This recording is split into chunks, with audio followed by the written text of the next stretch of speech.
Good morning, सुबह खैर, जागो लाहौर में आप सबको खुश आमदीद कहती हूँ। मैं हूँ आपकी होस्ट मुनीबा आसिफ। मैं बिल्कुल ठीक ठाक हूँ जनाब, और उम्मीद है कि आप सब लोग भी ठीक ठाक होंगे और जहाँ कहीं भी होंगे अपनी ज़िंदगी अच्छे तरीके से गुजारे होंगे। आज हमारा इस हफ्ते का आखिरी प्रोग्राम होगा और हस्बे मामूल वीकेंड पर हमारी कोशिश होती है कि जो प्रोग्राम है वो लाइटर नोट पर हो और आपका जो मज़ा है वो और दुबाला हो जाए वीकेंड का भी। और हमारी पूरी कोशिश होती है कि हम वीकेंड को खुशगवार बनाएं आप लोगों के लिए। और हम लोग एक मखसूस दायरे में ज़िंदगी गुजार रहे होते हैं, जिसकी वजह से एक ही रूटीन को फॉलो करके बाज़ औक़ात हम बोर और बेजार भी हो जाते हैं। कुछ लोग तो अपनी डेली रूटीन से इस कदर तंग आ जाते हैं कि उन्हें ज़िंदगी बोझ लगना शुरू हो जाती है। लेकिन जनाब, हकीकत इससे बिल्कुल बरअक्स है। ये ज़िंदगी जो हमें अल्लाह ताला ने अता की है, ये बहुत ही खूबसूरत और कीमती चीज़ है। लिहाजा इसे अपनी ज़िंदगी को सिर्फ सांस लेने तक महदूद ना करें, अपनी ज़ात को तलाश करें, अपनी पर्सनैलिटी को एक्सप्लोर करें, कायनात को एक्सप्लोर करें, नई जगहों को विज़िट किया करें, नई किताबें पढ़ा करें, ज़िंदगी में इनोवेशन और एडवेंचर लेकर आएँ और जनाब फिर देखें कि ज़िंदगी कितनी खूबसूरत महसूस होगी। और इन कामों के लिए वीकेंड एक इंतहाई अच्छा मौका होता है हम लोगों के लिए। जनाब, अब कुछ बात करते हैं नौजवानों और उनको दरपेश मसाइल के हवाले से। तो हमारी कौम को बेशतर नौजवान सारी उम्र सोचते कुछ और हैं, करते कुछ और हैं, जबकि होता उनके साथ कुछ और है। ये वो अजियतनाक हकीकत होती है और इसकी वजह से नौजवानों के ख्वाब यूं ही बिखर जाते हैं। अगर हम इसकी तह में जाएं तो हमें इसके बेशुमार अवामिल भी नजर आएंगे और इनमें से एक अहम और बुनियादी वजह नौजवानों और तालिब इल्मों की मुनासिब करियर काउंसलिंग ना होना है। पाकिस्तान में तालिब इल्मों की यूनिवर्सिटीज़ और इसके हवाले से तक रसाई तो बढ़ती जा रही है और आला तालीमी इदारों में पहले से ज़्यादा हम देख रहे हैं कि अफराद दाखिला ले रहे हैं। लेकिन ये देखना मुश्किल नहीं है कि उन लाखों तालिब इल्मों में से सिर्फ कुछ ही ऐसे होते हैं जिनका इंतखाब करदा शोबा वाकई उनका पसंदीदा शोबा भी होता है। नतीजतन अक्सर तालिब इल्म कभी भी मुंतखब करदा शोबे में बुलंद मयार की कारकर्दगी का मुजाहरा नहीं कर पाते जो उस शोबे का तकाजा होता है। करियर काउंसलिंग कितनी ज़रूरी हो चुकी है, इस पर बात करेंगे। हमारे साथ मौजूद हैं नई मरशद हैं जो करियर काउंसलर हैं, मोटिवेशनल स्पीकर हैं और ट्रेनर भी हैं और कई साल से इस शोबे से वाबस्ता भी हैं। नईम साहब, मैं आपको खुश आमदीद कहती हूँ जागो लाहौर में। कैसे हैं आप? Thank you so much for inviting me, ma'am. Thank you. Naeem साहब, स्टूडेंट्स के लिए काउंसलिंग अब कितनी अहम हो चुकी है? वो काउंसलिंग करियर काउंसलिंग हो या एजुकेशनल काउंसलिंग हो, वो क्यों इतनी ज़रूरी हो चुकी है आज के दौर में? मेरा ख्याल है कि इससे पहले हम काउंसलिंग के ऊपर बात करें, अगर इसको इस तरह से लेके चलें कि ये एक सोशल डायलेमा है। ठीक है। और इस सोशल डायलेमा का जो फर्स्ट कंपोनेंट है उसमें आज हम ये बहुत बड़ी बात सुनते हैं कि इंटरनेट का दौर है और इंफॉर्मेशन एज है।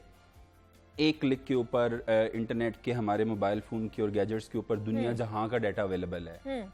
But now the big question arises कि क्या हमारे पास राइट टाइम पे राइट इन्फॉर्मेशन मौजूद है कि नहीं। इसकी बड़ी सिंपल सी छोटी सी मिसाल देता हूँ। मेडिकल के स्टूडेंट्स अभी प्रेपरेशन कर रहे हैं डॉक्टर बनने के लिए नेशनल एमडी कैट की। ठीक है। 1.5 से 2 माह का उन्होंने टाइम दिया कि स्टूडेंट्स अप्लाई करें। अच्छा। न्यूज़पेपर में भी, सोशल मीडिया पे भी ये सारी चीजें वायरल की उन्होंने और सोशल मीडिया पे लगाया उन्होंने। ठीक है। बट उस डेट को उन्होंने एक नहीं 2 दफा एक्सटेंड किया। 15 से 20 पे गए और फिर 20 से 25 पे गए एक्स्ट्रा फी के साथ। लेकिन 25 के बाद अभी तक के केस में मेरे पास एज एन इंडिविजुअल काउंसलर के तौर पे कोई 20 के करीब केसेस आए जिसमें ना सिर्फ स्टूडेंट्स भी शामिल थे। अच्छा। और उनके साथ साथ उनके पेरेंट्स भी शामिल थे। ठीक है। और एजुकेशनल बैकग्राउंड अच्छा होने के बावजूद भी ये एक बेसिक इंफॉर्मेशन उनके पास नहीं पहुंच पाई। तो पॉइंट ये है कि क्या इतने बड़े इंफॉर्मेशन एज के अंदर हमारे पास राइट टाइम पे जो स्टूडेंट के रेलेवेंट इंफॉर्मेशन है वो पहुंच रही है कि नहीं पहुंच रही। क्योंकि अगर आपने एक डेट को मिस कर दिया अप्लाई करने की तो आप उस अपॉर्चुनिटी को वेल नहीं कर सकते। बिल्कुल ये बड़ा इंपॉर्टेंट है। सेकंड वन, हम सारे होलिस्टिकली देखें तो हमारे स्टूडेंट मॉब साइकोलॉजी का शिकार है। ये सेकंड डायलेमा है हमारा सोशल। अब मॉब साइकोलॉजी क्या है कि भेड़ चाल का शिकार है। अम्मा अब्बा ने कहा डॉक्टर बनना है, डॉक्टर बनना है, तो वो सारी जिंदगी डॉक्टर बनना, डॉक्टर बनना सुना। Second one, circle of friends के ऊपर चले जाते हैं स्टूडेंट्स कि जो मेरा फ्रेंड बन रहा है तो मैंने भी वही बनना है। ठीक है। थर्ड वन आता है, अच्छा मुझे जो मर्जी बना दें। ठीक है। तो ये विच इज वेरी अनफॉर्चुनेट। जब तक स्टूडेंट की अपनी रिसर्च नहीं है, इसको थोड़ा सा मैं अगले लेवल पे लेके जाता हूँ, जो आपका काउंसलिंग का पॉइंट है कि जब तक स्टूडेंट को खुद से अवेयरनेस नहीं है, यहाँ पे हम इंफॉर्मेशन एज के अंदर होने के बावजूद इंफॉर्मेशन के साथ साथ अवेयरनेस में भी लैक कर रहे हैं। तो वो स्टूडेंट की इंफॉर्मेशन और अवेयरनेस को बढ़ाना तमाम स्टेक होल्डर्स का काम है, जिसमें एजुकेशनल इंस्टीट्यूट्स भी आते हैं, हमारे रिस्पेक्टेड टीचर्स भी आते हैं, एंड द थर्ड वन हमारे पेरेंट्स भी आते हैं, and last but not the least जो हमारे मैनेजमेंट के लोग हैं वहाँ पे किसी भी इंस्टीट्यूट के, चाहे वो स्कूल के अंदर हैं या कॉलेजेस के अंदर है या इवन यूनिवर्सिटीज के अंदर हैं, वो आते हैं। तो क्या आपको लग रहा है कि इस हवाले से काम किया जा रहा है? बिल्कुल इम्प्रूवमेंट आ रही है। ऐसा नहीं है कि एज मोटिवेटेड मैंने तो उसको ऑप्टिमिस्टिक पॉइंट ऑफ व्यू में लेके जाना है, ये तो नहीं है कि बिल्कुल ही लैकिंग एरियाज हैं। अगर आप यूथ को देखें तो अक्सर आपके प्रोग्राम पे मैं देख रहा होता हूँ कि जो बहुत यंग स्टूडेंट हैं या यंग बच्चे हैं वो अपने टैलेंट को आके प्रेजेंट कर रहे हैं डिफरेंट फॉर्म में। उसके लिए मैं अप्रिशिएट करना चाहूंगा उन रिस्पेक्टेड पेरेंट्स को जो उनको वो अलाउ करते हैं, चाहे वो सिंगिंग कर रहे हैं, चाहे वो आर्ट कर रहे हैं। ऐसे ऐसे केसेस हैं, ऐसी ऐसी एग्जांपल्स मौजूद हैं कि स्टूडेंट बड़े फ्लाइंग कलर्स के साथ हैं मैट्रिक और इंटर के मार्क्स में और बहुत अच्छे नंबर हैं। और हर पेरेंट्स का ड्रीम होता है कि हमने डॉक्टर बनाना है, इंजीनियर बनाना है या IT स्पेशलिस्ट बनाना है, लेकिन पता चलता है कि उस स्टूडेंट का जो क्रिएटिव आर्ट है या क्रिएटिव स्किल्स है वो बड़े टॉप लेवल पे स्टैंड कर रही है।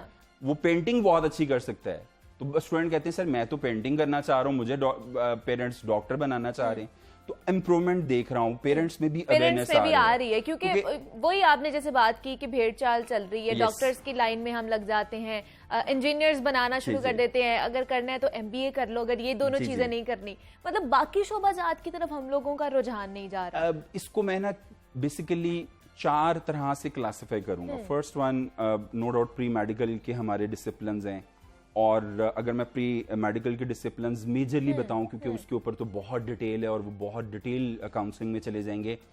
फर्स्ट वन पे किसी भी फादर मदर जब मेडिकल में लेके आते हैं स्टूडेंट को तो उनका ड्रीम होता है बैक एंड के ऊपर कि बच्चे को हमने डॉक्टर बनाना exactly, हाँ। और रिस्पेक्टिव ऑफ दिस थिंग कि उसकी स्किल्स क्या हैं एंड मोस्ट इंपॉर्टेंट उसका एप्टीट्यूड क्या है, उसकी ग्रूमिंग के अंदर वो चीज आ रही है कि नहीं आ रही, तो हम जनाब उसको डॉक्टर बनाना है, MBBS आ जाती। सेकंड वन पे आता है BDS, थर्ड वन पे आता है that is DPT, doctor of physical therapy. Age of maturity में आते हैं हम ये जुमला सुनते हैं कि हम तुम्हें इसलिए तालीम दे रहे हैं कि तुम किसी काबिल हो जाओ। तो अब now the big question arises कि इस जुमले के बैकग्राउंड में ना 3 मेजर अजम्पशन है। पहली अजम्पशन क्या है कि हमने उसको टैगलाइन कर दिया कि तुम किसी काबिल नहीं हो। ठीक है। सेकंड वन, अगर आप इस जुमले पे गौर करें तो कोई क्लियर कट गोल सेटिंग नहीं है। ठीक है। किसी भी काबिल हो जाओ। ठीक है। और जो थर्ड वन है, जो बैकग्राउंड के ऊपर हमारा एजेंडा है, वो ये है कि तुमने बेसिकली कमाने के काबिल होना है। ठीक है। विच इज वेरी अनफॉर्चुनेट ना। और पेरेंट्स के साथ भी काउंसलिंग के इत्तेफाक रहता है। बाजू का पेरेंट्स को ये भी कहते सुना है कि सर ऐसी कोई फील्ड बता दें, अच्छा मेडिकल में, इंजीनियरिंग में और IT में एडमिशन नहीं हुआ, ठीक है, तो कोई ऐसी फील्ड बताएं जिसमें जो है ना वो स्कोप बहुत ज्यादा हो। अच्छा। तो मैं अपनी लर्निंग के लिए पूछ लेता हूँ स्कोप से मुराद क्या ले रहे हैं आप। तो वो कहते हैं कि जिसमें सर बच्चा पैसे अच्छे कमा ले। ठीक है। ठीक है। यहाँ पे मुझे वो जुमला बड़ा अच्छा याद आ रहा है कि हमने डिसाइड ये करना है कि क्या हमने स्टडी और एजुकेशन इस मकसद के लिए करनी है कि कल कला हमें जॉब मिले या पैसे कमाएं, या वो हम ये माइंडसेट डेवलप करना चाह रहे हैं कि वो मैंने अक्सर जगह पे ये सुना भी और पढ़ा भी है कि जिस कौम के अंदर इस माइंडसेट के साथ आप पढ़ा रहे हैं कि सिर्फ ये जॉब और नौकरी कर ले, तो उस कौम के अंदर नौकर ही पैदा होंगे, कभी भी रहनुमा पैदा नहीं होंगे, लीडरशिप कभी भी नहीं आएगी। बिल्कुल ऐसे। तो ये बड़ा इंपॉर्टेंट है पेरेंट्स के लिए भी, हमारे रिस्पेक्टेड टीचर्स के लिए भी, मैनेजमेंट के लिए भी माइंडसेट को चेंज करें। जैसे आपने कहा ना अदर प्रोफेशन, अभी कोविड के बाद मेरा ख्याल है कि अगले 10 to 15 ईयर्स में ऐसी बेतहाशा जॉब्स हैं। वैसे तो 1000 से ज्यादा प्रोफेशंस काम कर रहे हैं पूरी दुनिया में। अगले 15 साल में ऐसी बेतहाशा जॉब्स हैं जो अभी इन्वेंट ही नहीं हुई, और वो रिलेट कर रही हैं आपकी IT की फील्ड से, आपकी आर्टिफिशियल इंटेलिजेंस से रिलेट कर रही हैं, आपकी मीडिया की फील्ड से रिलेट कर रही हैं। जैसे कंप्यूटर साइंसेज पढ़ता है स्टूडेंट, आईसीएस करता है, तो वो कहते हैं जी क्या करना है जी, सॉफ्टवेयर इंजीनियरिंग या हार्डवेयर इंजीनियरिंग करनी है। नहीं, उसके साथ 10 से 12 और फील्ड्स भी हैं। ठीक है, सोशल मीडिया स्टडीज है, आज सोशल मीडिया का बंदा ढूंढने आप जाएं, आपको मिलता नहीं अच्छा, बिल्कुल जो उसका एक्सपर्ट है, जो उसको रन कर रहा है। लेकिन फिर ये जो स्टूडेंट काउंसलिंग है, ये कब जरूरी है, किस स्टेज पर जरूरी है? ये बहुत ज्यादा मतलब लैग कर रही है कि हमें यूनिवर्सिटी से पहले स्टूडेंट काउंसलिंग के लिए जाना चाहिए, कॉलेज से पहले जाना चाहिए, कब जाना चाहिए? आप भी यूनिवर्सिटी से पढ़ के आए हैं, मैं भी पढ़ के आया हूँ, हमने अपने मास्टर्स और एमफिल किए हैं।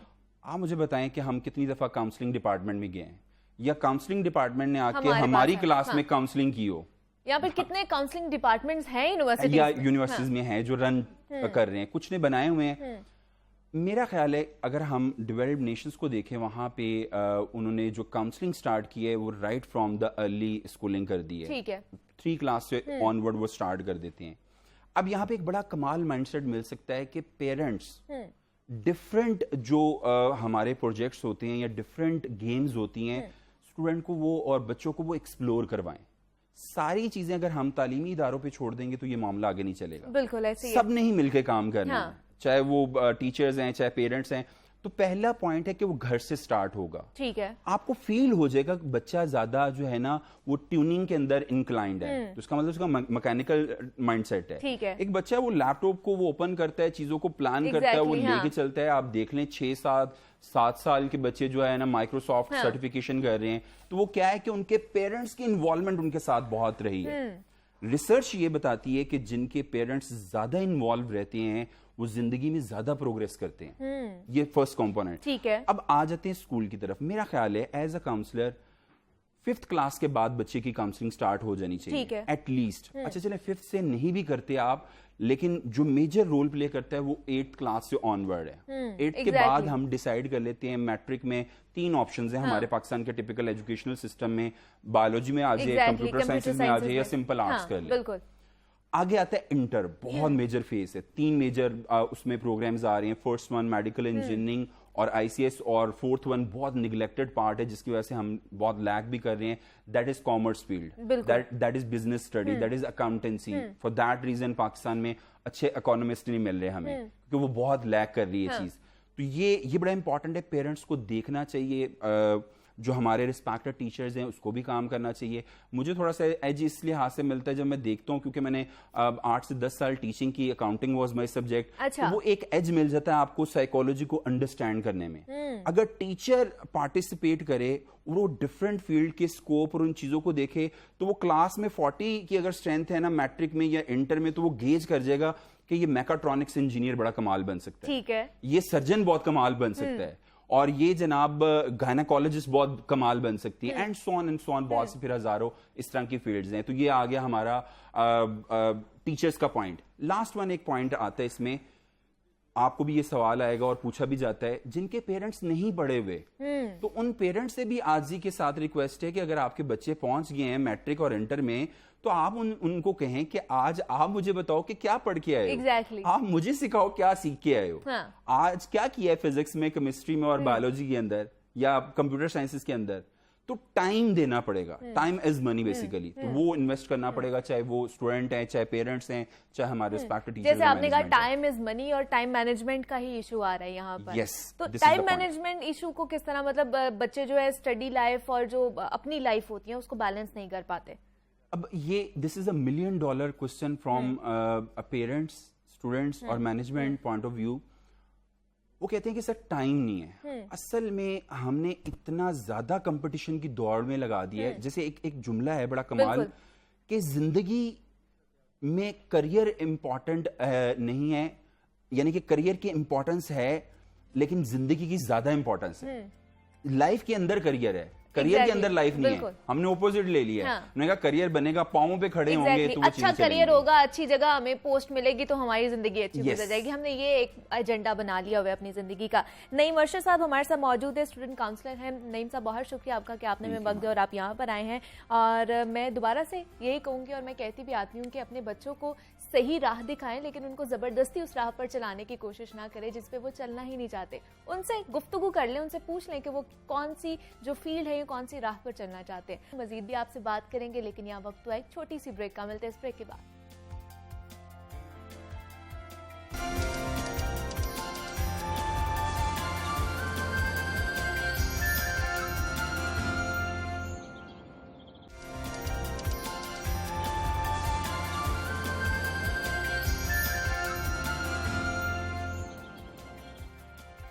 वेलकम बैक टू जागो लाहौर। जनाब, अब कुछ बात करते हैं सेहत और फिटनेस के हवाले से। तो इंसानी जिस्म को मुख्तलिफ किस्म के मादनियात, नमकियात, विटामिन और प्रोटीन्स की ज़रूरत होती है, जिनमें से किसी एक की भी कमी मुख्तलिफ बीमारियों की वजह बन सकती है।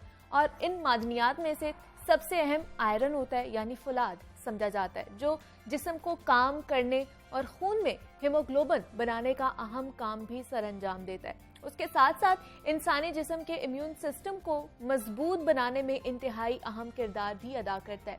आयरन की कमी मुख्तलिफ किस्म की बीमारियों का भी सबब बन सकती है, जिनमें से सबसे ज्यादा खतरनाक बीमारी अनीमिया यानी खून की कमी समझी जाती है। खाने पीने में लापरवाही और गैर मुतवाजन खुराक का इस्तेमाल आयरन डिफिशियंसी की वजह भी बन सकता है। वैसे भी हम देख रहे हैं कि कोरोना वायरस के फैलाव के बाद से कुव्वत मुदाफ़त बढ़ाने वाली खुराक से मुतालिक मौज़ूआत ज़ेरे बहस भी रहे हैं और हम भी उन पर बात करते रहे हैं। दुनिया भर में लोगों ने ऐसी ग़िज़ा पर ख़ुसूसी तवज्जो देना शुरू कर दी है जो उनकी कुव्वत मुदाफ़त बढ़ा सकती है, ताकि वायरस से मुकाबला करने की ताकत उनमें ज़्यादा से ज़्यादा पैदा हो सके। और उसके लिए ऐसी ग़िज़ा का इस्तेमाल ज़रूरी करार दिया जाता है जो आयरन की कुव्वत से भरपूर हो। किन ग़िज़ाओं का इस्तेमाल आयरन की कमी को पूरा कर सकता है, इम्यून सिस्टम मजबूत बनाने के लिए कैसी ग़िज़ाओं का इंतखाब ज़रूरी है, इस पर बात करेंगे। हमारे साथ मौजूद है अतिया गुल हैं, न्यूट्रिशनिस्ट हैं। अतिया, मैं आपको खुश आमदीद कहती हूँ जागो लाहौर में। कैसी हैं आप? अस्सलाम वालेकुम। मैं वालेकुम बिल्कुल ठीक सलाम। हूँ। Thank you. अतिया, जिस तरह ये कोरोना का जो पीरियड चल रहा है, तो इसमें अपने इम्यून सिस्टम को स्ट्रॉन्ग करने के लिए कहा जाता है कि आयरन से भरपूर ग़िज़ाएं खाई जाएं। तो आयरन से भरपूर ग़िज़ाएं कौन कौन सी हो सकती हैं? अच्छा, सबसे पहले जो टॉपिक हमने आज सिलेक्ट किया है, इन द अदर वे उसको एनीमिया हम कह रहे हैं, Exactly. खून की कमी हम जिसको कहते हैं। और आयरन, आपको पता है आयरन जिसको फुलाद उर्दू में भी बड़ा स्ट्रॉन्ग धात के तौर पे आता है। और जहन में जब आयरन का आता है, इट मीन्स के कुछ ऐसी चीज़ें जो आपकी बॉडी को इतनी पावर दे रही है to fight against different diseases. अच्छा, उसमें जब हम बात करते हैं कि आयरन को, अच्छा सबसे बड़ा जितनी मेरी स्टडीज अभी गई हैं कि जो प्रॉब्लम्स किडनीज की बढ़ती जा रही हैं, अच्छा। लोगों को पता नहीं है कि आयरन के टाइमिंग्स क्या हैं। अच्छा ठीक है। आयरन रिलेटेड फूड पे हमने बहुत बात की। आप ग्रीन वेजीज हैं, आपकी एनिमल प्रोटीन अलहदा है, आपकी प्लांट प्रोटीन अलहदा है, टेक दिस दिस दिस, लेकिन टाइम पे कम बात हुई ना। अच्छा, अब जो क्योंकि मोबिलिटी कम हो गई है, आपने जैसे कोरोना से इसको रिलेट किया, तो एक जो चीज़ मेरे पास लेटेस्ट जो मैंने स्टडी की, मोबिलिटी बहुत कम है हमारी। ठीक है। हमारे वर्किंग आवर्स सिटिंग हो गए हैं, पहले आप मोबाइल पे। अब क्या है कि आयरन जो है वो आप डिफरेंट फूड से, अगर मैं आपको फूड की बात करूं तो प्लांट की डिफरेंट आपकी आयरन है, आपके ग्रीन वेजीज हैं, उसमें से आपको पालक बहुत मशहूर है, साग बहुत मशहूर है, बहुत हमारी दादियों नानियों को होता था कि आयरन बहुत ज़्यादा है। इसी तरह अगर हम चले जाते हैं एनिमल प्रोटीन पे, आपको beef, mutton, poultry, white meet जिसमें फिश, ये सारी हमारी कैटेगरीज हैं। अच्छा, अब सप्लीमेंट्स में भी आयरन आ रहा है, लेकिन प्रॉब्लम ये है कि ये अल्लाह ताला का निज़ाम है कि जब आपका सनसेट हो जाता है, ठीक है, तो आपका बॉडी उसको डाइजेस्ट नहीं कर पाता। ओके, ठीक है। आप जब भी किसी को गाइड देंगी रिलेटेड टू हम देंगे, आप देंगे, तो उसको ये बताएं कि आयरन खाने का बेस्ट टाइम कब तक है, जब तक आपका सूरज गरूब नहीं होता। ठीक है। उसके उसके बाद क्योंकि कोरोना की सिचुएशन इतनी ज्यादा है, आप उस तरह हिलते विलते नहीं है, मतलब एक्टिविटीज नहीं रही हमारी। हाँ। और उससे क्या होता है कि आपका सर्कुलेटरी सिस्टम बहुत ज़्यादा डिस्टर्ब हो जाता है। जब सर्कुलेटरी डिस्टर्ब होता है तो डेफिनेटली आयरन जो है हीमोग्लोबिन का सबसे इंपॉर्टेंट पार्ट। एग्जैक्टली, बिल्कुल। तो जब हीम और ग्लोबिन मिलता है तो एक केमिस्ट्री मैच होती है, फिर वो सर्कुलेट करता है, लीवर को जाता है, उसके बाद उसने किडनी में फ्लो करना है। अच्छा, जब वो किडनी में फ्लो करेगा तो एटलीस्ट उसमें आयरन डाइजेस्टेड हो जानी चाहिए। ठीक है। लेकिन जो लोग रात को बारबेक्यू इन डिफरेंट फॉर्म्स, अच्छा मेरी एक रिसर्च थी जो मैं हार्वर्ड में कर रही थी, तो आपको पता है कि कैंसर का 80% कॉज बारबेक्यू रात को खाना है। ओके। क्योंकि जब डाइट प्लान आप डिजाइन करते हैं ऑल द टाइम, मैं जब डिफरेंट जगहों पे गई स्पेशली इन पाकिस्तान, तो जब मैंने डाइट प्लान्स पढ़े डिफरेंट लोगों के, तो I was shocked, barbecue barbecue barbecue. अच्छा चलें ठीक है, बारबेक्यू आप ले लें, आप बारबेक्यू दोपहर में ले रहे हैं, इट्स गुड। हाँ। आपने बारबेक्यू शाम में ले गया, इट्स गुड। ठीक है। लेकिन आप बारबेक्यू डिनर में ले रहे हैं, ओ माय गॉड, आपको पता है आप अपनी किडनीज को खत्म कर रहे हैं। आप पाकिस्तान में जो नई शरह आई है इस वक्त बीमारियों की, उसमें सबसे ज्यादा किडनी सफर कर रही है। What is the reason? ये वही आयरन है जिसको हम बेसिकली सही तौर पे डील नहीं कर रहे हैं। ठीक है। एनीमिया के तौर पे तो इसको लिया जाता है, हाँ। ठीक है, आई डू अग्री कि आपने एनीमिया के लिए इसको लेना है, आपकी जाहिर है ब्लड अच्छा होगा, ऑक्सीजनेशन अच्छी होगी, आप में पावर होगी, लेकिन उस किडनी का भी तो सोचें जिसने इसको फिल्टर करना है जाके। लेकिन अतिया, ये आज आप हमें बता रही हैं कि बारबेक्यू से कितनी बड़ी टाइमिंग, हाँ टाइमिंग, उसकी खाने की टाइमिंग से हमें कितनी बड़ी बीमारी का सामना करना पड़ सकता है। लेकिन अब जैसे अभी बड़ी ईद भी गुजरी है और रात को बारबेक्यू पार्टीज भी हुई हैं, और अगर हम किसी डॉक्टर के पास भी चले जाते हैं डाइट प्लान लेने के लिए, तो वो भी हमें बारबेक्यू ही खाने को देता है। बिल्कुल ऐसा ही है। लेकिन अब अल्हम्दुलिल्लाह के जो लोग अब लेटेस्ट चीजों से टच हैं and they will open latest research, तो उनको ये चीज पता चल जाएगी। होता क्या है, एक पॉइंट जो मैं आपके इस प्रोग्राम की वजह से अपनी कौम को बताना चाहूंगी कि जब आप बड़े गोश्त का बारबेक्यू, स्टेक्स बड़े गोश्त का बारबेक्यू बनाते हैं, तो उसमें फैट कंटेंट बहुत ज्यादा एग्जैक्टली। हाँ। आयरन और फैट जब एक दूसरे को छोड़ते हैं तो वो जो आपका फैट नीचे गिरता है कोयले के ऊपर, ओके, कोयले से एक धुआं निकलता है खास, Exactly. जिसको हम बड़ा एंजॉय हाँ। करते हैं, ठीक है, वो जब आपके उसी गोश्त में से, क्योंकि अब आपका आयरन जो है वो डीअसेंबल हो गया है, हम उसी आयरन की बात कर रहे हैं, अब उसकी केमिस्ट्री चेंज हो गई है, ठीक है, फेरस से वो फेरिक में चेंज हो गया है। वो जब धुआं उसमें से वापस गुजरेगा, वो आम सेल जो गोश्त का था, बीफ की स्पेशल बात कर रही हूँ क्योंकि फैट कंटेंट उसमें ज्यादा होते हैं, वो जो फैट ने उसको एक प्रोटेक्टिव पावर दी हुई थी ना, वो चेंज हो जाएगी। अब वो बारबेक्यू आपको, वो जो बड़े गोश्त की बात कर रही हूँ, वो जाके आपका डाइजेस्टिव सिस्टम पहले तबाह करेगा, उसके बाद आस्ता आस्ता आपके लिवर को तबाह करेगा। इंसोम्निया, भूख ना लगना, एंजाइटी, ये चीजें सिर्फ इसलिए नहीं है कि सोसाइटी डिफरेंट ट्रॉमा से गुजर रही है या कुछ, ये है कि हमें कोई गाइड नहीं कर रहा क्या चीज कैसे खानी है, किस वक्त खानी है। लेकिन अल्लाह ताला ने तो हमें गाइड कर दिया था सूरज के मुताबिक ना, हमने उसको फॉलो नहीं किया। तो आपके ये प्रोग्राम से मैं ये कहूंगी कि जितनी प्रेग्नेंट औरतें हैं, खासतौर पे प्रेगनेंसी में, जो मेरे क्लाइंट्स हैं वो मुझे कंप्लेन करते हैं कि हर चीज we are becoming over sensitive. What is that? ये तो इस साइड पर हम आएंगे अतिया, लेकिन मुझे ये बताएं, टाइमिंग होगी कि हमने रात को नहीं खाना आयरन वाली जितनी भी चीजें, बड़ा गोश्त या रेड मीट, हाँ नहीं रेड बारबेक्यू टाइप, हाँ जी, हाँ जी, लेकिन मिकदार उनकी कितनी होनी चाहिए, क्वांटिटी कितनी होनी चाहिए? बिल्कुल। अच्छा, अब आयरन खाने का बेस्ट टाइम कौन सा है? अगर आप आयरन डिफरेंट फॉर्म्स में हमारे अब जो अवेलेबल है, हाँ, सप्लीमेंट फॉर्म में डिफरेंट आ रहा है आपका, वेजेस में आपका डिफरेंट आ रहा है, मीट में आपका डिफरेंट आ रहा है, ठीक है। सबसे पहले हम बात करते हैं सप्लीमेंट की, नाश्ते के बाद लेना है प्लीज। जो लोग दोपहर को सप्लीमेंट ले रहे हैं कंटेनिंग आयरन, उनको अक्सर भूख नहीं लगेगी, दिल उनका नौजिया बहुत ज्यादा होगा। अच्छा। वो अक्सर आपको कंप्लेन करेंगे कि चिड़चिड़े रहेंगे, एक्चुअली वो आयरन डाइजेशन में प्रॉब्लम आ रहा है। ठीक तो है। जो सप्लीमेंट में एक्चुअली होता क्या है कि सप्लीमेंट जब बनाया जाता है ना, तो उसमें हम कोटिंग करते हैं हर कैप्सूल के ऊपर ना, जब आपकी स्टमक ने उस कोटिंग को भी आपका तोड़ना है, फिर जाके आयरन के साथ उसने काम करना, आयरन के साथ डिफरेंट सप्लीमेंट्स हैं, तो ये मैं आप सबको कहूंगी कि नाश्ते के बाद बेस्ट टाइम होता है कि आपने सप्लीमेंट्स लेने हैं। अच्छा, अगर किसी को कोई प्रॉब्लम आ रहा है उस सप्लीमेंट्स के साथ नौजिया हो रहा है, इसका मतलब कि जो आयरन का सॉल्ट, आयरन नहीं, आयरन का सॉल्ट, अब हम सॉल्ट की बात, आयरन का सॉल्ट उसको तंग कर रहा है, तो consult your dietitian, consult your, उसको ये मतलब नहीं है कि आपने आयरन छोड़ देना है, आपने उसका सॉल्ट चेंज कर देना। ठीक है। जब आप उसका सॉल्ट चेंज करेंगे तो आपको डाइजेस्ट होगा। फिर आपका जो दोपहर का खाना है उसने आपने प्लांट जो आपका रिसोर्सेज है ना, सैलेड्स, आपने वहां से आयरन लेना है। आपके पास ब्रोकली है, आपके पास बंद गोभी है, आपके पास डिफरेंट ग्रीन वेजीज हैं। ठीक है। लेकिन अब तो बड़े मजे के वो आ गए, स्पिनिच को बॉईल करके आप सैलेड्स बनाते हैं, वो बेस्ट टाइम है। फिर उसके बाद व्हाइट मीट प्रोटीन। लेकिन अतिया, बहुत से लोग जब पालक का इंटेक करते हैं आयरन की डेफिशिएंसी पूरी करने के लिए, तो उनके बाद में उसको खाने के बाद पेट में भी दर्द शुरू हो जाता है। अच्छा, उसकी वजह मैं आपको बताती हूँ कि अगर आप उनसे अक्सर बात करें तो वो आपको क्या कहेंगे कि वो बहुत हैवी क्वांटिटी में लेते हैं। ठीक है। अब जो जमीन से उग रही है ना वेजिस, स्पेशली पालक, स्पिनच और ये चीज, इसकी सफाई बहुत जरूरी है। एग्जैक्टली। हाँ। क्या होता है कि ज्यादा लोग बनी बनाई, या तो आजकल कितना इन हो गया, या शेफ्स हैं, दे डोंट बॉदर। हमारी जो पहले थी उसको तो बड़ी ड्रेनेज, एक प्रॉपर सिस्टम होता है। एक एलिमेंट ये है दूसरा एलिमेंट ये होता है कि हो सकता है आप में you are not that much capable कि आप उसको डाइजेस्ट, तो आप गैप्स लेके लो ठीक और है। कम क्वांटिटी हाँ, में लो। ठीक है। और अगर आपको ज्यादा ही तंग कर रहा है, इट मीन्स कि कोई अल्टीमेटम है, तो फिर आप अपने डॉक्टर को जरूर कंसल्ट करें कि ये आपको तंग कर रहा है, तो वो आपको अल्टरनेटिव बता देगा ना।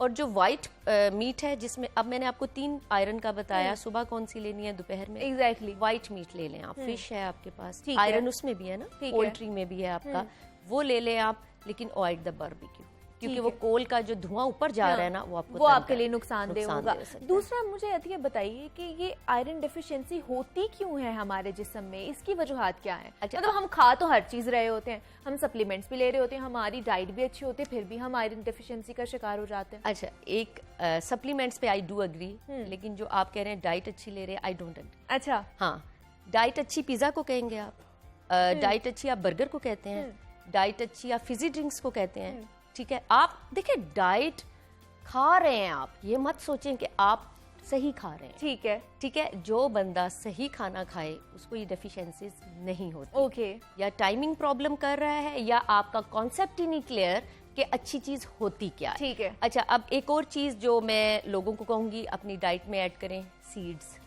ठीक है, प्लीज, Seeds, ठीक है, ओके। गोश्त भी ठीक है, दालें भी ठीक हैं। कौन से वाले seeds? Chia seeds, flax seeds, pumpkin seeds. हमारा ओके। मुल्क तो इतना जरखेज है कि आप किसी अच्छे ग्रोसरी स्टोर पे चले जाएं हाँ, तो एग्जैक्टली ये सारे सीड्स आपको मिलेंगे अच्छा, वहाँ पर। हाँ। और प्लीज अगर आप अपने बच्चों को प्रिपेयर करना चाह रहे हैं, जैसे अचानक पेंडेमिक आ गया है या नेक्स्ट आपको नहीं पता कि क्या होना है, तो अपने डाइनिंग टेबल को चेंज करें। ठीक है। एक चीज जो मैंने when I was in Australia, तो मेरे लेक्चर हुए, तो मैंने सिर्फ it was among the ladies and the kids, तो मैंने कहा आप सिर्फ डाइनिंग टेबल की जो दरमियान में चीजें रखी हैं, हाँ। कुकीज उठा दें, ठीक है।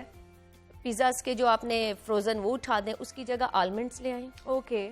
जिंक उसमें आपको आयरन के साथ जब मिलता है तो आपका बच्चा खेलता भी ज्यादा है, आपको रिस्पॉन्स भी ज्यादा करता है। अच्छा, डाइनिंग टेबल को जब आप चेंज कर देंगे, उसको आप सीड्स कर देंगे, ड्राई फ्रूट्स कर देंगे, और उसके साथ कोई ऐसे अंजीर आप कर लें, आप यकीन माने ये जो आपने अभी मुझे कहा ना कि हम सब सही खा रहे हैं, तो क्या हो रहा है, हम मंचिंग को गलत कर लेते हैं, हाथ में जो आया हमने वो खा लिया। हाँ, तो exactly। वो उस चीज को। अच्छा, और काले चने। अच्छा, अगर कभी किसी कोई आपको ये कंप्लेन करे कि मुझे वीकनेस बहुत हो रही है, I can not fight against different diseases, तो आप उसको काले चने का सूप जरूर बताएं। ठीक है। उसमें ये है कि उसने चने नहीं खाने, सूप की बात पीना है, करें, ठीक क्योंकि है। चने रात को तंग करेंगे। ठीक है। दोपहर में वो बना रहा है सूप, तो वो जरूर ले ले, वो आपको दुआएं देगा बहुत ज्यादा कि आपने इतना सस्ता और अच्छा टिप। और दूसरी बात, जब भी आपने सैलेड बनाना है तो आपने रेड जितनी कैरेट्स हैं आपकी, जितनी रेड चीजें हैं ना, वो जरूर ऐड करनी है। एप्पल जरूर उसमें ऐड करें, कैरेट जरूर, ग्रीन पे तो हमने अभी बात की है ना, अब रेड की तरफ आते हैं, उसको बात करें। और चुकंदर। अच्छा, अब चुकंदर पे ये है कि चुकंदर जो है वो इतना ज्यादा ब्लड बनाता है। अभी आपने ये कहा कि व्हाट इज दिस अनीमिया, और ये क्या चीजें हैं। एक्चुअली आपने ब्लड बनाना क्या होता है, ब्लड बनाने का मतलब ये तो नहीं है कि बोतल लग गई है, इसका मतलब ये है कि जो आपका हीमोग्लोबिन की केमिस्ट्री है वो आपकी फ्रेश ऑक्सीजन के साथ जब मिलती है, रेस्पिरेशन का जो रेस्पिरेशन इट मीन्स के रिलीज होती है एनर्जी, वो बड़ा अच्छा हो जाता है आपका। तो जो अगर माए या कोई भी ग्रोसरी करने जाए तो प्लीज उसे कहीं चुकंदर ना भूलें, जरूर लेकर आए। ठीक हाँ। है, कि सिर्फ ग्रीन खाएंगे ना तो जल्दी आपको गैस का प्रॉब्लम बहुत शुरू हो जाएगा। सिर्फ ग्रीन्स पे रहेंगे तो उसमें कलर्स ऐड करें। अल्लाह ताला ने इतनी खूबसूरत चीजें बनाई हैं, जब भी जाएं शिमला मिर्च भी डिफरेंट डिफरेंट कलर्स की होती हैं, वो लें आप, और कोशिश करें कि अपना कुकिंग स्टाइल चेंज कर दें। ठीक है। आप लेके आई पालक, बड़ी खुश के I am going to eat iron and, आपने पकाई इतनी बुरे तरीके से, सब तो खत्म कर दिया। ठीक है। खाना क्या है, आपने तो तड़के वाली पालक खा ली है ना। तो थोड़ा सा 2-3 चीजें ऐसी हैं कि मैं ये बात करती हूँ कि अगर आप वाकई माशरे को बदलना चाहते हैं ना, तो आपको लाइफस्टाइल बदलना पड़ेगा। बिल्कुल ऐसे ही है। हाँ। मैंने एक आपको डाइनिंग टेबल का आपको बताया, फिर मैंने आपको कुकिंग स्टाइल का मैंने आपको बताया, और खुदा के लिए खुशियां बांटे। हमारे बड़े कहते थे ना, खून बढ़ा दिया उसने मेरा। एग्जैक्टली। ये खून बढ़ाना क्या होता है? खून बढ़ाना ये होता है कि जो आप ब्रेन से अच्छे सिग्नल्स अपने बॉडी को भेजते हैं, बॉडी फ्रेश फील करती है, आपके लंग्स एक्टिवेट होते हैं। तो काफ़ी टिप्स हैं छोटी छोटी, जो मतलब अगर आप उसको फॉलो करें तो we can come out of this problem. जो और दूसरा हम देखते हैं कि ज़्यादातर जो खून की कमी का शिकार होती हैं वो प्रेग्नेंट ख़वातीन होती हैं। वो उनको क्या करना चाहिए इस पीरियड में, और क्यों वो हो जाती हैं? अच्छा, अनीमिया का शिकार। क्यों का तो सीधा सा जवाब है कि एक नई जिंदगी को उन्होंने दुनिया में लेके आना है, तो वो एक डबल डोज होने चाहिए। ट्राइमेस्टर, आपको पता है हर एक ट्राइमेस्टर्स में सारे फेज चल रहे हैं, पहले 3 माह, दरमियान के 3 माह, आखिरी 3 माह। अच्छा, जो पहले 3 माह होते हैं उसमें क्या होता है कि जो आपका नई जिंदगी बन रही है आपके अंदर, वो सब कुछ खींच लेता है आपसे। ओके। आपको जो ही ये पता चलता है कि यू आर पॉजिटिव, और आपको फौरन सबसे पहले तो अपने गायनी वाले डॉक्टर के पास जाना है, और कभी भी किसी के मशवरों पे उसका खाया हुआ सप्लीमेंट आपने नहीं खाना। ठीक है, लेकिन यहाँ पे ये बहुत ज्यादा हाँ जी, रवाज तुम ये है। भी ले लो, वो भी ले लो, क्योंकि होता क्या है कि जो अच्छी डॉक्टर्स होती हैं वो आपको फौरन कहती हैं कि ब्लड टेस्ट करवा लें। वो पहले आपसे टेस्ट मंगवाती हैं, उससे आपको ये पता चल जाता है ईदर यू आर एलर्जिक और नॉट। तो पहले ट्राइमेस्टर में आपने आयरन डेफिशिएंसी नहीं होने देनी। ठीक है। आपका बच्चा हेल्दी होएगा, अच्छा खाए। अब अच्छे में मतलब देसी घी नहीं है प्लीज, अब मिस्ट्री उसकी भी एक पंजीरियां, देसी घी ऐसा कुछ नहीं। अच्छा, जब आप चले फिरेंगे तो आपकी ऑक्सीजन जाएगी, ऑक्सीजन जब जाएगी हीमोग्लोबिन से मिलेगी, तो वो जो ब्लड सर्कुलेशन आपके न्यू बॉर्न बेबी को मिल रही है, वो बच्चा बहुत एक्टिव होगा, पॉजिटिव होगा। उस माँ ने वॉक जरूर करनी है, उस माँ ने ये वाली डाइट जो मैं आपको बता रही हूँ जिसमें आपकी आयरन कंटेंट बहुत ज्यादा है। ठीक है। क्योंकि वो बच्चा फिर उसके बाद आपका कैल्शियम है, आयरन है, सप्लीमेंट्स आ रहे हैं, फॉलिक एसिड नहीं कभी भूलना। अच्छा, फॉलिक एसिड एक बहुत बड़ा, अब कोई भी आपको एनीमिक पेशेंट आए तो गाइड हिम और her about folic acid too. Folic acid एक ऐसी चीज है जो आपके ब्लड को फ्रेश और रिप्रोडक्शन में बहुत हेल्प करती है। तो पहले ट्राइमेस्टर में जो खुराक आपने डिज़ाइन करवानी है, आप हेल्प भी ले सकते हैं, डिफरेंट मीडिया भी आ गए हैं, आप अपने डाइटिशियन की भी ले सकते हैं। बच्चा बन चुका होता है जब 6 माह हो गए, ठीक है, ठीक है, अब उसने बड़ा होना है, ठीक है। तो बड़ा होने के लिए जितना जंक खाएंगी आपको ही मसला होगा, ठीक है। उस वक्त आप ऐसी फूड पे आ जाएं जैसे स्टीम्ड वेजीज हैं आप, ठीक है, व्हाइट मीट है आपका, उसके अलावा ये मैंने आपको सीड्स बताए हैं, साबूदाना मतलब है, बाहर की जो चीजें हैं उनसे इज्तनाब करें, और वो घर तो की एक जो खालिश नहीं, चीजें व्हाइट हैं। पॉइजन से इज्तनाब करें ना, ठीक है, जिसमें मैदा है, जिसमें आपका पॉलिश राइस है, चीनी है, ठीक है, इसको हम व्हाइट पॉइजन हाँ। बोलते हैं, और नमक। ठीक है। अच्छा हाँ, प्रेगनेंसी के हिसाब से please if you get positive तो आप एक चीज सोच लें कि नमक आपके लिए जहर है। ओके। ठीक है, चीनी शक्कर की फॉर्म में आप फिर लें, क्योंकि चीनी कम करेंगी तो आपके सर में दर्द होएगी बहुत ज्यादा, ठीक है। तो आपको नमक बहुत कम करना है अगर आपने हेल्दी रहना है, और चीनी और नमक का इस्तेमाल कम कर दें अगर हाँ। आपने सेहतमंद जिंदगी गुजारनी है। जनाब, आयरन की कमी के हवाले से हम बात कर रहे थे और अतिया गुल हमारे साथ मौजूद थी, न्यूट्रिशनिस्ट है। अतिया, बहुत शुक्रिया आपका कि आपने हमें वक्त दिया और आप यहाँ पर आई हुए इस टॉपिक पर डिस्कशन किए हमारे साथ, और बहुत से टिप्स अतिया हमें देकर जा रही हैं कि किस तरह आप अपनी आयरन डेफिशिएंसी को फुलफिल कर सकते हैं, कौन कौन सी आपको डाइट लेनी चाहिए, और जो टाइमिंग है वो बहुत ज़्यादा इंपॉर्टेंट है। तो आज से ही आपने उस पर काम करना शुरू कर देना है। मजीद भी आपसे बात करेंगे, लेकिन यह वक्त तो एक छोटी सी ब्रेक का मिलता है। इस ब्रेक के बाद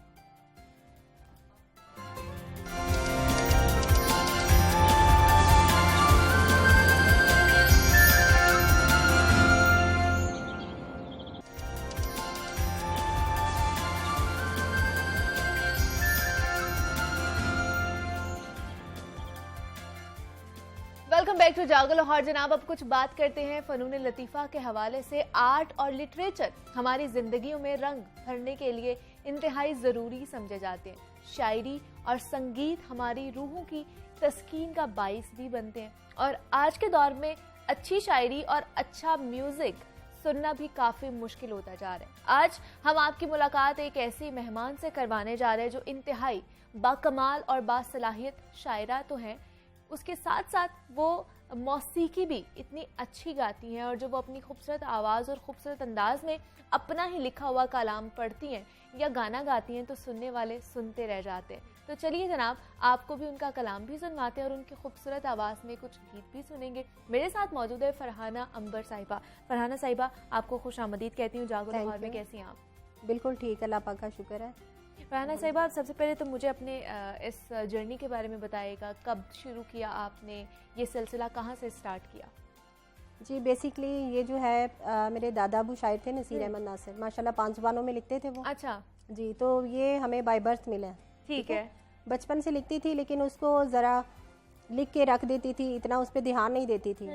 लेकिन अब बाकायदा 3-4 साल हुए मेरे हस्बैंड ने कोऑपरेट किया, उन्होंने कहा कि आप अपनी इन सलाहियतों को ब्रुए कार लाएँ। ठीक है। तो मैं कदम कदम पे आपके साथ हूँ। उन्होंने फिर मुझे प्रमोट किया तो और मुझे बाहर इंस्पिरेशन आपके दादा जान बने आपकी? जी बिल्कुल, क्योंकि ये लिखना हमारे ब्लड में है। तो उनसे सीखा, फिर आपने लिख तो रही थी, फिर उसके बाद जो उसको अपनी आवाज में जब ढालती हैं तो वो नहीं, एक्चुअली जब मैं छोटी थी उनकी डेथ हो गई थी, तो उसके बाद ये है कि ये जो आपको अल्लाह पाक की तरफ से अता होती है ना, ये आपको लिखने पे मजबूर कर देती है। अच्छा जी, ये खुद लिखवाती है, ये सलाहियत जो होती है ना। तो मैं अपना कलाम खुद लिखती हूँ, उसकी धुन भी खुद बनाती हूँ। और अच्छा। उसको तरन्नुम में मेरी स्पेशलिटी ये है ठीक है कि मैं उसको तरन्नुम में अदा करके खुशी महसूस करती हूँ। मतलब ये सब कुछ आप खुद ही करती हैं, एक पैकेज जो है वो पूरा है आप बना लेती हैं। तो अब आपका कोई शायरी मजमुआ जो आप हमारी नजर करना चाहें? जी, एक शेर पहले आपकी नज़र करूँगी। आम लोगों को भी कुछ ख़ास बना देती है, आम लोगों को भी कुछ ख़ास बना देती है, ये मोहब्बत हमें हसास बना देती है। और इसके बाद एक गज़ल के चंद अशार। सितारा चांद फलक आफताब क्या था वो, सितारा चांद फलक आफताब क्या था वो, मोहब्बतों पे लिखी एक किताब क्या था वो। वाह वाह। लबों पे तिश्नगी आंखों में शबनमी कतरे, लबों में तिश्नगी आंखों में शबनमी कतरे, जजीरा दश्त किनारा सराब क्या था वो। वाह वाह, क्या बात। वो धूप छाँव सा चेहरा वो दिल नशी पैकर, वो धूप छाँव सा चेहरा वो दिल नशी पैकर, शबे सियाह में एक माहताब क्या था वो। क्या बात। और शेर पे गौर कीजिएगा। रदीफ काफिया मिसरा ख्याल नज्म गज़ल, रदीफ काफिया मिसरा ख्याल नज्म गज़ल, सबा बहार चमन या गुलाब क्या था वो। क्या बात। और मैं उसकी ज़ात के परतों में खो गई अंबर, मैं उसकी ज़ात के परतों में खो गई अंबर, कोई सवाल या कोई जवाब क्या था वो। वाह वाह, क्या बात क्या बात, बहुत ही खूबसूरत। और फरहाना साहिबा, जब आपने ये स्टार्ट किया, घर वालों ने सपोर्ट किया कि हाँ तुम ये कर सकती हो और तुम इस फील्ड में जाओ? जी माशाल्लाह, फुल सपोर्ट किया मुझे घर वालों ने, बल्कि बाकायदा दुआएं दे के घर से भेजा जाता है। जॉइंट सिस्टम है हमारा माशाल्लाह, तो बहुत कोऑपरेट करते हैं। स्पेशली मेरे हस्बैंड तो बहुत ज़्यादा कोऑपरेट करते हैं, उन्हें मुझसे भी ज़्यादा शौक है। तो शायरी में किसको इंस्पायर करती हैं, किसको ज़्यादा सुनती हैं? बेतहाशा शायर यहाँ पर हमारे पाकिस्तान में मौजूद है। इफ्तिखार आरिफ साहब जो हैं वो आई थिंक हमारे लिए एक मॉडल हैं और हमारा बहुत कीमती वर्सा है। उसके बाद ज़फ़र इकबाल साहब हैं, और ख़वातीन में परवीन शाकिर गो के नहीं रही, लेकिन हम लोग उनको अपने लिए एक नमूना मानते हैं। बिल्कुल बिल्कुल, उनको स्टडी करते हैं। तो इस तरह अपना ये सफ़र जारी है। ठीक है जी, और आगे भी इसी को लेकर चलेंगे आप इंशाल्लाह ताला। तो जब अपना एक कलाम लिखते हुए या एक नज़्म लिखते हुए कितनी देर लगती है आपको? देखिए, ये टाइम पे डिपेंड नहीं करता। आपको आमद कहीं भी हो सकती है, किसी टाइम भी हो सकती है। इवन कि आप किचन में हैं, इवन कि आप सफ़र में हैं, अच्छा। इवन कि हॉस्पिटल में हैं, आप जहाँ भी कहीं आपको आमद हुई, आपने लिख लिया, आपके पास एक फ्रेम स्केच बन गया है, तो फिर आप उस पर काम करेंगे। ठीक तो है, ये रब की अता है, ये होती है, स्पेशली की नहीं जाती ना। अच्छा जी बिल्कुल ऐसे ही है। तो आप मतलब अपने बच्चों को भी और भी लोगों को इस साइड पर लेकर आना चाहेंगी? नहीं, स्पेशली तो नहीं लेके आया जा सकता, क्योंकि शायर जो है वह बाय बर्थ होता है। हम लोग इसे आगे दुनिया में बना नहीं सकते। मेरे बच्चों में ये है स्पेशलिटी माशाल्लाह से। जब मैं बैठती हूँ, देखते हैं मामा बैठ गई हैं, तो वो खुद पूछेंगे मामा जानी काफिया बता दें हमें। अच्छा, तो फिर बहुत ज़्यादा काफिये मुझे मिल जाते हैं। ठीक है। तो ये चीज़ें जो है ना, ये अल्लाह की तरफ से अता करदा है। तो आपको क्या लगता है आजकल के बच्चे इतने नहीं हैं, अगर शायरी में उनका देखा जाए इंटरेस्ट इतना नहीं है, अब नहीं बन रहा? क्यों नहीं बन रहा? क्यों दूर होते जा रहे हैं हम किताबों से या शायरी वाली किताबों से? मेरा एक्सपीरियंस इस चीज़ में थोड़ा डिफरेंट है। मैं गुजरांवाला से बिलोंग करती हूँ, और आप यकीन माने इतनी छोटी छोटी उम्र के इतने अच्छे शायर सामने आ रहे हैं, शायरात सामने आ रही हैं कि माशाल्लाह से हैरत होती है। और वहाँ बैठ के ऐसा लगता है कि हम भी उनसे सीख रहे हैं। अच्छा जी, ये चीज़ जो है ये माशाल्लाह नई हमारी नस्ल में आ रही है। आ रही है, मतलब बिल्कुल अब आ रही डेवलप है। होती जा रही हाँ है, जी, टाइम बिल्कुल। चेंज होता जा रहा है। जी जी बिल्कुल। तो फरहाना साहिबा, हम तरन्नुम में आपकी कोई गज़ल या नज़्म सुनना चाहते हैं? जी ज़रूर।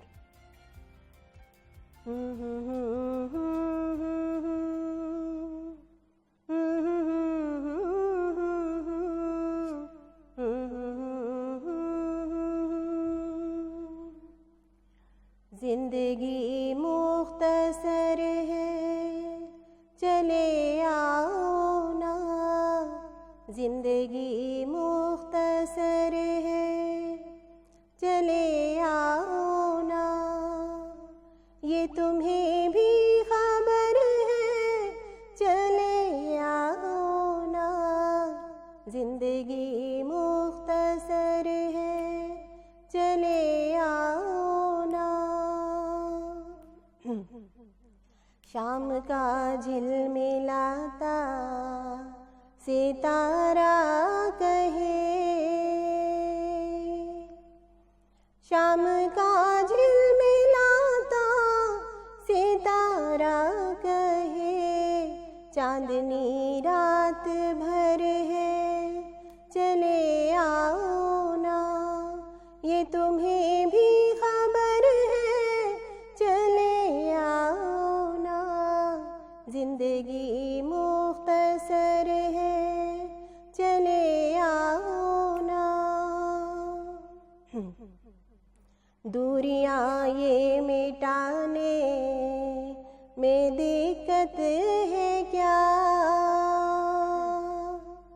दूरियां ये मिटाने में दिक्कत है क्या? दो कदम पे तो घर है, चले आओ ना। ये तुम्हें भी खबर है, चले आओ ना। जिंदगी मुख्तसर है, चले आओ ना।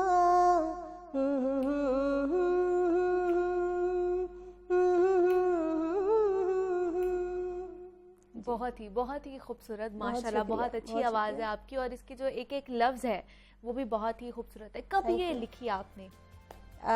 ये काफ़ी स्टार्टिंग की है। अच्छा, जी। स्टार्टिंग में जब आप लिखती थी, जी जी। तो मतलब क्या उस टाइम आपका सोच क्या होती है जब आप लिख रही होती हैं? क्या दिमाग में क्या वो एक होता है ना, एक झलक मंजर चल रहा होता है, जी, जी। क्या मंजर चल रहा होता है उस वक्त? ये आपकी फीलिंग्स पे डिपेंड करता है। जब आप खुश हैं तब आपको ऐसा जो मैंने सुनाया इस तरह का कलाम आपसे हो जाता है। जब आप दुखी हैं तब और तरह का कलाम। ये आपकी फीलिंग्स पे डिपेंड करता है अच्छा। ना, आप जिस फीलिंग से गुजर रहे हैं, जिन हालात से गुजर रहे हैं, तो वैसा उन दिनों कलाम हो जाएगा। ये डिपेंड करता है आपकी सिचुएशन जी, कैसी जी। चल रही है। और इस दफ़ा मतलब अब के ज़माने में हम देख रहे हैं फरहाना साहिबा के वो जो एक अदबी महफिलें सजाया करते थे शायर लोग पहले ज़माने में, अब वैसी नहीं होती। क्या आप उस चीज़ को मिस करती हैं? एक्चुअली मिस तो नहीं करती, क्योंकि माशाल्लाह से मैं तो अभी इस फील्ड में हूँ, तो माशाल्लाह से इतने मुशायरे, इतने अदबी प्रोग्राम भी हो होते रहे हैं हैं? माशाल्लाह से। अच्छा। गुजरांवाला में, लाहौर में बहुत ज़्यादा हो रहे हैं अदबी प्रोग्राम। तो माशाल्लाह हम लोग तो बड़े खुश हैं, शायर और शायरात बहुत अच्छा। खुश हैं इस माहौल से ना। बहुत इम्प्रूवमेंट आ रही है, ठीक है। बहुत अच्छा लिखने वाले सामने आ रहे हैं अच्छा, और प्रमोट कर रहे हैं एक दूसरे को। स्पेशली मतलब ये बात है प्लेटफॉर्म्स हैं हमारे पास जी, यहाँ बहुत पर। प्लेटफॉर्म्स हैं हमारे पास। गुजरांवाला में भी बहुत ज़्यादा है अच्छा, जी, तो माशाल्लाह। फरीदा खानम साहिबा की हम आपसे कुछ उनके नज़म या गज़ल सुनना चाह रहे हैं आपकी आवाज़ में। जी ज़रूर। कौन सी सुनाएंगी आप? दागे दिल हमको याद आने लगे। ठीक है जी। दागे दिल हमको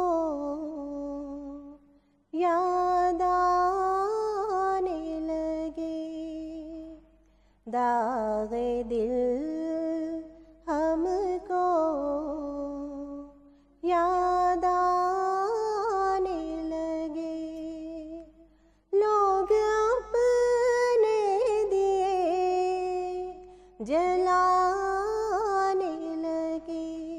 दागे दिल हमको याद आने लगे। खुद फरेबी सी, खुद फरेबी है, खुद फरेबी सी, खुद फरेबी के ढोल भी सुहाने लगे, लोग अपने दिए जलाने लगे, दागे दिल हमको क्या बात। याद आने लगे। बेहद खूबसूरत फरहाना साहिबा, बहुत ही खुशी हुई आपसे मिलकर और बहुत आपके शुक्रिया।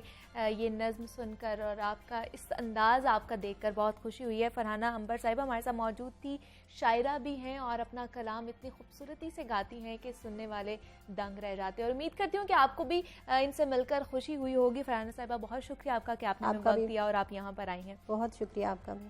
Thank you. जनाब आगे बढ़ते हैं और अब कुछ बात कर लेते हैं फिट रहने के हवाले से। तो आज रहमान अब्बास हमारे साथ मौजूद है और हमें बताएंगे एक्सरसाइज फॉर डाउन शोल्डर। तो फिर उन्हीं की तरफ चलते हैं और देखते हैं कि वो आज हमें कौन कौन सी एक्सरसाइज बताने वाले हैं इस हवाले से। जी रहमान। अस्सलामुअलैकुम, गुड मॉर्निंग। मैं हूं रहमान अब्बास, फिटनेस एक्सपर्ट। आज हम ऐसे मसल को लेके आए हैं, टारगेट करने लगे हैं, जिसकी वजह से कपड़े पहने भी बुरे लगते हैं अगर वो प्रॉपर शेप अप नहीं है। Down shoulder, yes, chest muscle workout की हम वो वर्कआउट कौन सा करें कि जिसकी वजह से हमारा मसल स्ट्रांग हो जाए, हमारे शोल्डर शेप अप होना शुरू हो जाए। क्या हमें जिम जाना पड़ेगा? सोचने वाली बात है। वहाँ जाके मशीन यूज़ करने पड़ेंगी, तब जाके बॉडी बनेगी, तब हमारे डाउन शोल्डर स्ट्रेट होंगे, चेस्ट बनेगी। कौन सा ऐसा वर्कआउट है जिसको हम कहीं भी घर में कर सकते हैं? तो वो मैं आज आपको टेक्निक्स बताऊंगा, टिप्स बताऊंगा कि हमने वो करने कैसे हैं।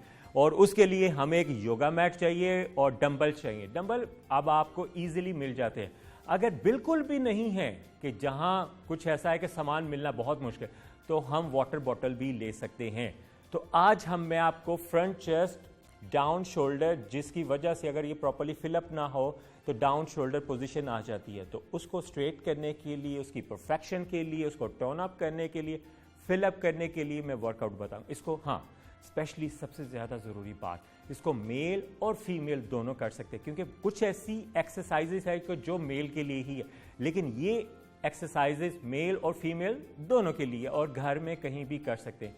तो चलें स्टार्ट करते हैं। फर्स्ट एक्सरसाइज है, फर्स्ट एक्सरसाइज हमारी होगी पुशअप से, जो नॉर्मली सबको बुरी लगती है कि नो सर हम नहीं लगा सकते, हमसे पुशअप नहीं लगते, लेकिन उसकी जो फर्स्ट स्टेज है, बिगिनर स्टेज है, वो मैं आपको बताता हूँ।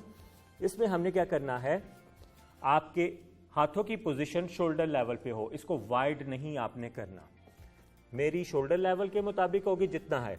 नीज आपने फ्लोर पे रखने हैं, नीज क्लोज होंगे और आपने स्लोली डाउन आना है। 1 2 3 4 5 10 रैप्स आपने करने हैं। ये फर्स्ट है, चाहे आप प्रोफेशनल लेवल पे हैं, चाहे बिगनर लेवल पे हैं, चाहे मेल एक्सरसाइज कर रही है, फीमेल एक्सरसाइजेस कर रही है, ये करना है आपने। इससे आपके आर्म्स शेप अप है, चेस्ट वार्म अप है, शोल्डर वार्म अप है। ये हमने वार्म अप फर्स्ट एक्सरसाइज करनी है। Pushups beginner stage 3 sets 15 reps. चलो कोई बात नहीं, जितने लगते हैं उतने आप लगा लीजिएगा, लेकिन आपने 15 रैप्स तक आना है। मैं आपको एक दफ़ा फिर बताता हूँ। हाथों की पोजीशन शोल्डर लेवल स्ट्रेट हो, देन आपने slowly down up down up down up. ये है फर्स्ट एक्सरसाइज। इससे अच्छा, इसमें आपने फेस डाउन नहीं करना, आपने फेस स्ट्रेट रखना है। अब एक्सरसाइज के लिए हमें डंबल या वाटर बॉटल की जरूरत है, कि जिनके पास डंबल भी नहीं है तो उनके लिए। अब इसमें हमने दोनों डंबल्स को ग्रिप किया, first and second, lay down position में, इसको 90 डिग्री एंगल में up and down, up and down. इसकी मशीन्स होती हैं प्रेस के लिए, लेकिन हमें उसकी जरूरत नहीं है। फ्री हैंड से आप जल्दी टर्न अप होते हैं। 15 रैप्स, 1 2 3 4 5 6 15 रैप्स आपने लगाने हैं। अब इसी पोजीशन में जो नेक्स्ट एक्सरसाइज है, वो आपने दोनों डंबल्स को क्लोज करके ग्रिप करने, then back पे slowly down. 1, ribs tight, down, up, down. 15 reps, up and down. इसको आपने करना है properly position के साथ. Up and down. Ribs tight, ribs area tight, और just uplift रखनी है, down नहीं रखनी. Then down 15 reps. और ये मैं सिर्फ आपको बताने के लिए इतने लगा रहा हूँ. आपने 15 reps लगाने हैं 3 sets 10 second break के बाद. ओके, ये एक्सरसाइजेस हम करते हैं. हम बहुत जगह देखते हैं कि सर ये तो मैंने इतनी दफ़ा की है, फिर क्यों नहीं असर.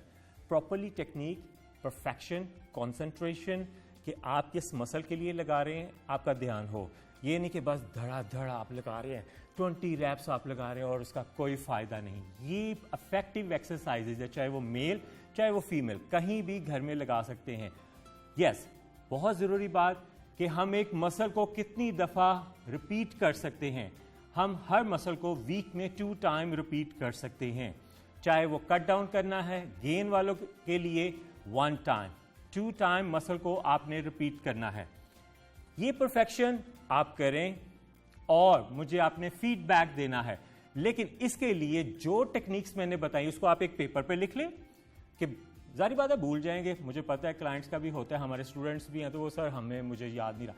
पेपर पे लिखें, एक स्केड्यूल बनाएं कि मैंने ट्रेनिंग पैटर्न क्या रखना है, टेक्निक्स सोचें, फिर उसके बाद आपने उस तरह मूवमेंट करनी है. तो मुझे आपने फीडबैक देना है. अगर नहीं तो फिर इस तरह चेंजेस नहीं होगी, क्योंकि मैं आपको टिप्स दूंगा, टेक्निक्स दूंगा जो कहीं भी नहीं मिलेंगी. ठीक है जी, रहमान अब्बास हमारे साथ मौजूद थे और कुछ टेक्निक्स उन्होंने बताई हैं. आप भी वो करिएगा और फिर हमें बताइएगा कि वो टेक्निक्स जो है वो कितने काम आई हैं आप लोगों को. मुझे आपने इजाज़त देनी है. ये वीकेंड का जो शो था और हम आपसे मिलेंगे मंडे को. अपना बहुत ज़्यादा ख्याल रखना है, वीकेंड अच्छे से गुजारना है. जाते जाते नूर जहाँ साहिबा का गाना है वो ज़रूर सुनिएगा. अल्लाह हाफ़िज़.